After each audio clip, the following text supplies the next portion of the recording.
Welcome back, everybody, as we have the month of May, and we are starting in a high-leverage situation. Teoscar Hernandez taking on Brad Hand and the Padres, and one pitch and one out. And the Padres will keep the Rockies off the board here in the 8th inning to keep their lead 3-2. Matt Moore will get a strikeout to bring the Rockies back up here in the 9th. I believe that's Jackson Merrill. And here is the closer, Daniel De Los Santos, is going to come out and try to close the door here against our beloved Colorado Rockies. Again, coming off of a pretty pedestrian April, and May starts just the same. Brenton Doyle over the top of that pitch, and the Padres will come out and win it. Again, an early look at the Rockies here. Chris Bubich here in the top of the 9th is going to take a complete game shutout into this 9th inning. He'll get a strikeout on, I believe, Ketel Marte here. Luis Rengifo is going to be a strikeout victim as well. So Bubich trying to take that sour taste out of our mouth from the Padres game, and he won't wash it out. He'll actually add to it as Brent Rooker, the former Twin, the former Athletic, the current Diamondback, ties this thing up with a 404-foot blast on a Mother's Day, no less. Mama Rooker definitely excited about that, and that will do it for Colorado. I believe they hang on to win. We got the Philadelphia Phillies here as Colby Allard's going to be on the bump here. The Phillies looking for a World Series push that eluded them in 2024, and actually they were in the World Series in 2024, didn't get there in 2023, kind of back to every other year where they were in the whole thing in 22, didn't make it in 23, went in 24, didn't make it in 25, and now trying to return here in 2026. Colby Allard keeps the Rockies off the board here in the first inning, as it's Chase Dollander, a guy whose numbers pretty similar to last year. 4.20 ERA is not getting helped out offensively, though, however, as he does have 7 losses on the season. First pitch is going to be roped back up the middle, and speed on the base path. Trey Turner, possibly the fastest guy in all of the major leagues, is now on base to begin things off. Bryce Harper is going to then line one into center field, and runners on the corners as Doyle can't get Turner. That's 2 of the fastest players in the league right there matching up. And Bryce Harper, with a runner gone, is now it's 2 outs. That one right down the middle, and Dollander fired up in the rain as he gets the strikeout on Real Muto, and they'll keep it scoreless. Bottom 2. Teoscar Hernandez ranging back. Justin Crawford trying to break the scoreless tie, but Hernandez, we're going to see a lot from his bat, but his glove making an appearance here, and Crawford just missed it a little bit farther out in front. I don't think Teoscar can get to it. Drew Romo is going to start things off with a double here in the top of the 3rd inning. Brennan Marsh is going to track it down, but Romo sliding head first is going to put a runner on second base. This game was pretty quick. There's not too many highlights offensively, as this game is going to get kind of just go right through. Runners taking off for second base. Brenton Doyle is now in there as Brenton steals his 6th base. 2 batters, however, get out, and Nolan Jones will ground out to Alec Bohm. So you had 2 runners on, both in scoring position, no outs, and you can't do anything with it, as down in order go Grisham, Amador, and Jones. Big play by Paulie G. Paul Goldschmidt lays out. You think he's an old, brittle old man? Well, he is, but he can still dive for a baseball as he keeps that one out of the outfield. Bottom 4 still here. Bryson Stott is going to ground one to Dollander. PFP, baby, as Tovar fires it over to second base for the 2nd out of the double play. 1-6-3, just how you draw it up at home. Still scoreless here in the 6th inning, and Dale Amador 0 for 2 on the day is going to lean into that 12-6 curveball left right over the middle of the plate. Fortunately, couldn't put it into the seats, but will be standing up at second base after that double down into the left field corner. Again, already in the 6th inning, both pitchers yet to allow a run, and Amador increases his hit streak to 10 games. We're loving what we're seeing from the young shortstop, now second baseman, here in year number 2 with the big league club. Nolan Jones held accountable 0 for 2. He's trying to break that, and he will. This one skied out, and no one's going to get it. Amador had to wait just in case, and some great defense over there by Johan Rojas. Probably the best overall defender in the league, let alone at center field. And Jones, a double, and just like we were in, I think, that 3rd inning, with 2 in scoring position, no out. We are here in the 6th inning as Nolan Jones picks up a double. Would have scored the run if Amador was off, but I don't blame him for waiting. And we'll do it for Colby Allard as the manager is going to come out and make the switch. It's going to be Christopher Sanchez, usually a starter, but coming out of the bullpen mostly this year to the tune of a 5.03 ERA. Josh Hernandez is going to ground one over to second base. Stott will get the out, and finally the scoreless tie is broken. Colorado on the board. Paul Goldschmidt 1 for 2 on the day, 1-2 count. Top 6 runner on third base, and he will do much the same. A weak grounder to shortstop, which will make the run come in to score. Goldschmidt made it a lot quicker, closer of a play than it had to be, and he is safe in there. After that inning, the rain is going to pick up a little bit, and for about an hour, they're going to have this rain delay. Unfortunate for Brenton Doyle, kind of grounded one right into the double play, as that one was a hit and run. All right, in the 7th, Jameson decided to bring him in the 7th. Slider in the other batter's box gets the chase. As we are here through 7, still no runs by the Philadelphia Phillies, just 4 hits. And an offense that we saw the Rockies have a couple of days ago. It's what the Phillies have right now. Andrew Bellotti, I believe former Red Sox farmhand, will come on. And they're going to bring the lefty on, Matt Moore. Bryce Harper is going to ground into a double play. No, he won't. As Tovar throws that one away. A rare miscue by the Gold Glove caliber shortstop. And that will allow a run to score. So now things are getting tight. The leading run is now at the plate, as Tovar just could not throw this one. Again, probably a good pick if Goldschmidt is there, but not with Matt Moore. Matt Moore does get out of the jam, but Justin Lawrence gets himself in one. Sal Frelick, the former Brewer, now on second base after his double, is 14th of the season. Bryson Stott, grounder to Nolan Jones, and grounder to the left side keeps the runner at second base, and Stott is put out here in the 9th inning.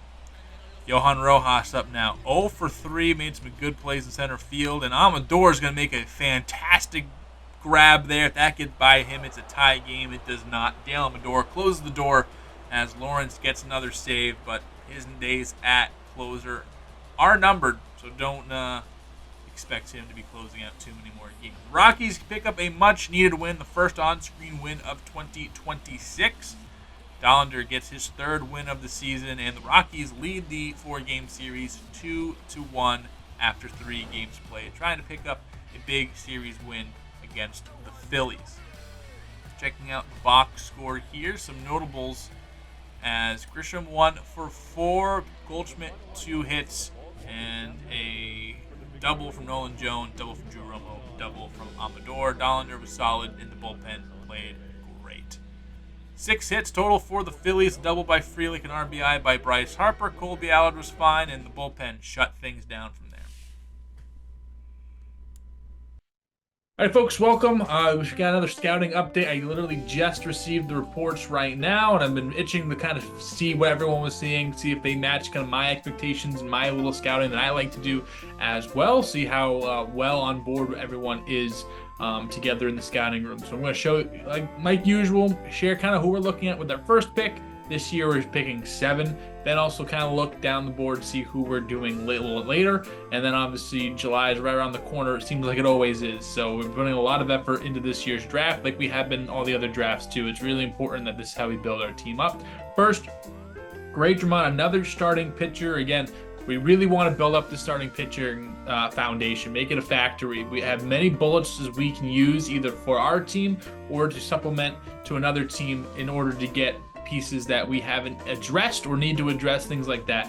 So the report says fantastic. It's weird. Doesn't have the best control, but keeps walks way down. Everything else is kind of okay. Just does not walk anybody. That's about it. Can go deep into games, but hits, strikeouts, home runs, velocity, break, things of all that nature, they don't seem to jump out the page. I think we project him to be a pretty good, in between that range of at low ends, like a good 4, okay 3, and we think he could be an ace at one point, or a really, really good number 2. Just depends on kind of how he develops all those other skills. Right now we have him 6th. Major League Baseball kind of has him at 10th. Fastball, changeup, slider, cutter, pretty standard mix. None of those pitches are going to wow. Again, just very average kind of all around. So again, we talked about with hitters and their hitting profiles. He really excels at nothing, but isn't really bad at anything, is what I was trying to say. But we'll see how that is in pitching. Usually we like to focus on 1 or 2, maybe even 3 real strengths in starting pitching. So we got on him. He's really interesting. Again, we have him 6th on our board. Another guy we're looking at, Alberto Garcia. We're focusing a lot on catchers as well. It's something that, Sherwood Winchester was the first guy I wanted to draft, and since then we've been trying to add some backstop depth. Drew Romo's been great for us. He's been fine. Ralphie Velasquez we're excited about, but we still need some more depth in those positions. We have him 19 on our board, 29th on MLB's board. So a guy that maybe, hey, we could get in the second round if he falls. Power guy, 18 years old, power guy. I think that it's harder to project the 18-year-olds, but we think he can be a solid MLB player at the very least. Hits lefties a lot better than righties. Again, a lot of power. Arm strength on him is through the roof. Just, is he going to develop anything else is really the big concern. Freddie Hickman, another catcher, 21 years old from the University of Tennessee. We have him 34th on our board. He's 21st on the Major League board. A guy, contact over power, but they're not too much of a discrepancy. He's gonna hit for contact better, but it's not like he has zero power at all. Has some pop. Vision, discipline, we kind of roll into that same group with his power. Just okay, and can be league average. Where he isn't league average, however, is behind the plate. He is a very good fielder, incredible arm, both strength-wise and accuracy-wise. Is a great fielder. This is kind of the build we saw Sherwood Winchester. I'm not quite sure why he's dropping on our board for everybody else. I think we project him to be at least an MLB contributor. He might not be too far away, being 21 years old. So we'll have to see on that, but that's what we have for Freddie Hickman. Last guy on our board before we get out of here, Antonio Cardona, a lefty, 21 years old, originally from the Dominican Republic, and this is a guy that we usually look at when we're talking about our pitchers. Excels in keeping the ball in the yard, and it throws the ball hard. 5th on our board, right ahead of Gray German. Hits and strikeouts both better than Gray, while the walks are iffy. And we really like keeping runners off the bases just because of the park we play in. Guys who are really good at home runs, they're naturally just going to give up home runs because it's Coors Field. You can eliminate walks, you can eliminate those multi-run home runs, and that's what really we're trying to build on right here. His pitching selection for a 21-year-old isn't really fleshed out yet. Fastball, slider, cutter. Those slider and cutter are plus pitches because they work off each other so well, and we'd love to add another pitch to that mix. So that's what we got for our scouting update for right now, and check in at the end of next month and we'll have some more information for you. But as of right now, peace out. Go Rocks! After checking out some of our scouts and what they had to bring back to us for the future of the Rockies, we are now going to the current Rockies, and the Baltimore Orioles come to town. 20-30 sit your Rockies, 28-25 sit the O's. As Matt Holliday's kid coming to town, Jackson Holliday, back to a place he is very familiar with here in Coors Field. And Coors heavy on the mound. Sixto Sanchez was our best starter, best pitcher through the first month of the season. The second month has not been too kind to him. Neither have those ring dings he's been eating all day. as Nolan Jones able to send it over to first base for the first pitch, first out of the inning. Here's Jackson Holliday hitting just a smooth 304. He's an absolute stud. He'll be batting third in a star-studded lineup.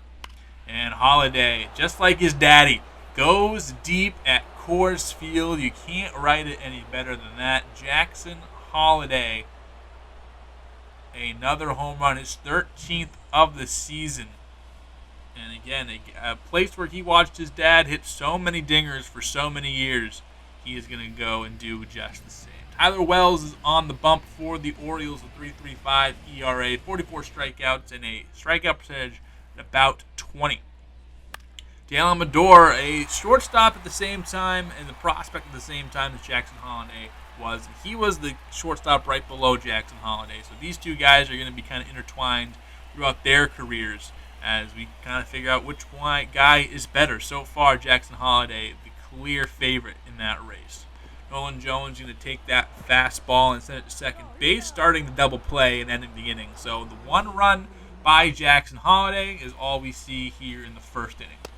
Former friend Tyler O'Neill goes swinging over the top of that pitch as Sixto Sanchez gets a strikeout. Teoscar Hernandez batting .238. The O'Neill replacement is going to strike out just the same. So O'Neill on the other bench probably laughing about that. One hit for the Rockies still through two. Another strikeouts in the inning. We've had back-to-back-to-back strikeouts end the half innings from the second all the way to the middle of the third. And will that continue? No, it will not. But we are here in the fourth inning, and Nolan Jones is going to get a inning double play. Inning-ending double play. They messed that up. But he did not mess up that play. He's going to get out of the jam and keep the Orioles at bay. Still that one run from Jackson Holliday, but still that one hit from Dale Amador. So pretty stagnant here through 3.5 innings. Bottom four, Rockies looking to finally crack the Tyler Wells code. They have two on, and for the second time today, Nolan Jones is going to ground into a double play. However, does not end the inning. Runner on third base. We'll see if the Rockies can do anything with it and maybe tie this game up. Paul Goldschmidt will be the one asked to do so, and he can't. Chopper right into the dirt. A launch angle of -19. And that will do it. Top five, Colton Cowser going to launch this one into right field, and Trent Grisham can't play it off of the wall. Cowser thought about three, won't go three, but that is going to put a runner on second base when the sprinklers out in Colorado.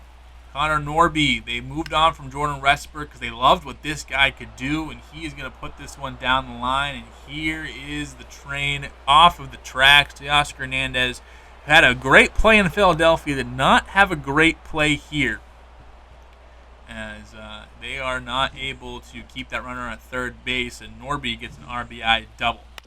Gunnar Anderson takes that 99-mile-per-hour fastball and over to Amador at second base, and they will end the inning, but Connor Norby, the new second baseman of the Orioles, gives them a 3-0 lead here through 4.5.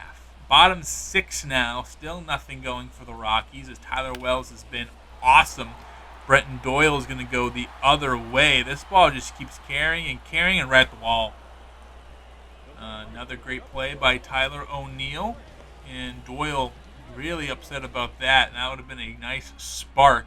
And with two down in the inning, Dale Amador was 2 for 2 today. Will swing over that slow curveball. And that will do it. Riley Pint in now. He'll get a curveball that gets Cedric Mullins swinging, and Drew Romo just had some trouble throwing it over to first base. I'm not quite sure what the issue was, and Jackson Holliday is going to make him pay for that. What should have been, Holliday should not have batted in this inning, but he does get up, doubles in Cedric Mullins, and it'll be 4-0 Orioles here through the 7th inning. Top 9 now. Connor Norby again is going to go. It's probably the hardest part of the park to get a home run in. for a righty especially, and he will do just that over the bullpen fence. And Norby having himself a day, proving why Jordan Westburg is a Marlin, and he is the starting second baseman for the Orioles. Dale Amador is going to get another base hit, make it 4 hits for him. This one is going to keep rolling and rolling and rolling. Kind of played it perfectly and will hold up at second base. Maybe could have got third, but they don't want to squander any outs here, especially going to third base, and let your big guys bring you in. Yanquiel Fernandez is going to go left field. This ball just kept carrying. Gets over the fence. Yanquiel with 2 outs starts the rally with a home run. Just sneaks over there. But even then, there's no cheapies. 370. 369 actually. Nice. 96 off the bat, and that will do it for Wells. Trying to go the complete game. He won't. Felix Bautista will come in and try to shut the door. And shut the door he will. 3-2 count. Teoscar Hernandez is going to line it over to who else? Connor Norby. With all the star power in today's game, Connor Norby is the guy that we're going to be remembering. Obviously, Jackson Holiday had a fantastic game, and that will do it here from Colorado. The Orioles will win, score 5-2. Yanquiel Fernandez did get that home run towards the end, but Sixto Sanchez can't get through 5 innings without getting scuffed up a bit. He will drop down to 0-7 on the season.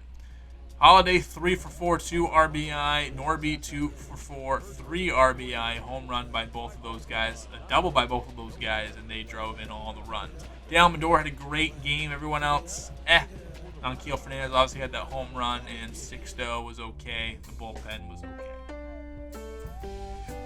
We are 22-40 to end the month, and we were 3-11 to start the month. So it's just been tough starts.